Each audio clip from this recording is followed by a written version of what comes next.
Un bel sorriso è la prima immagine di una persona, denti belli ma soprattutto sani, l'igiene orale però costa, in tempi difficili si rischia di trascurarla.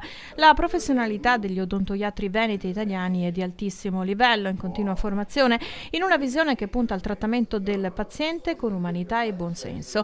A Treviso l'Associazione Nazionale Dentisti Italiani del Veneto ha organizzato una giornata di studi con uno dei massimi esperti della disciplina, lo statunitense Morris Salama. Le scelte che ci indica questo professionista sono quelle che ci consentono di curare meglio i pazienti in base alla specificità dei casi. Oggi c'è un momento di grande massificazione in cui si propongono delle cose come se fossero applicabili indiscriminatamente a tutti i pazienti. In realtà ci sono tante situazioni specifiche che invece vanno affrontate e risolte con terapie che hanno sfumature di differenza in apparenza, ma che in realtà sono la sostanza poi del successo che si ottiene. I denti devono sostenere le labbra creando un'armonia con il volto.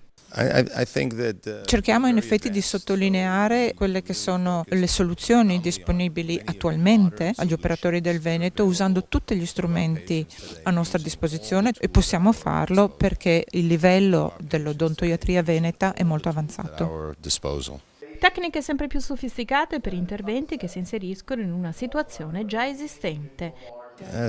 Abbiamo tecnologie digitali, tecnologie in 3D e siamo in grado di conseguenza di sviluppare le soluzioni per i nostri pazienti che sono molto più robuste. Sono venuta per la prima volta come docente 20 anni fa in Italia e il livello di professionalità è estremamente elevato, in Veneto anche in particolare.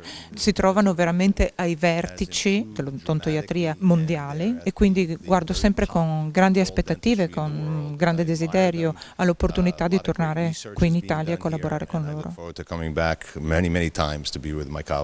Un consiglio per chi necessita di un dentista.